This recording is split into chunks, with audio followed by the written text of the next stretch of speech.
আসসালামু আলাইকুম। বাংলার কৃষি ও কৃষক বিডি চ্যানেলে আপনাদের সবাইকে স্বাগতম। এই মুহূর্তে আমরা যে জায়গায় আছি এটা হচ্ছে আপনার শশার একটা জমি।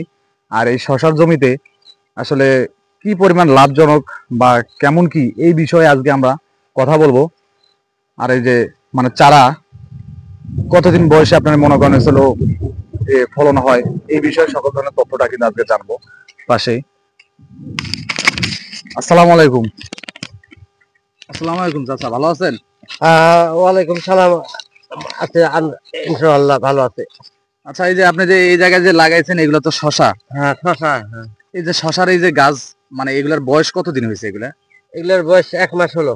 1 মাস। হ্যাঁ। আচ্ছা, এই যে এটা জাত কি কোনো হাইব্রিড না দেশি না, জাতের? এটা দেশি শশা। দেশি শশা। এটা মানে কতদিন পরে এটা ফল আসে?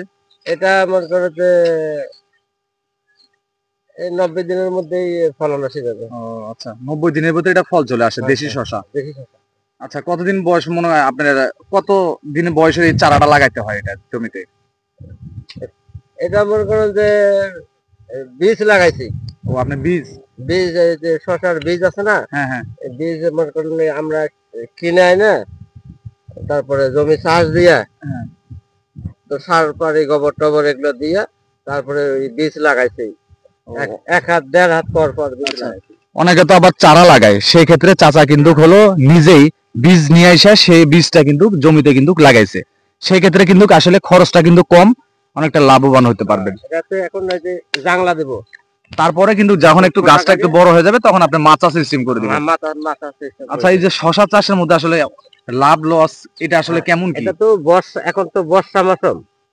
এটা তো শশা হলো এখনকার মৌসুম, এটা শশা না। তারপরে এটা এবারে লাগাইছি যে বর্ষার মৌসুমে ফলন কম হয়। আর যদি ফলন একটু হয় ভালো, যদি দাম পাওয়া যায় তাহলে পচে যাবে। ও আচ্ছা, আচ্ছা।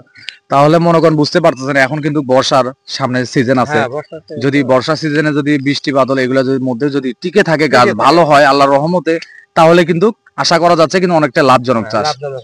আচ্ছা, আপনারা যারা নতুন যারা উদ্যোক্তা যারা আছেন, যে আসলে যারা চাষবাস করতে চাচ্ছেন, তাদের উদ্দেশ্যে বলবো যে আপনারা আসলে শশা চাষটা করতে পারেন।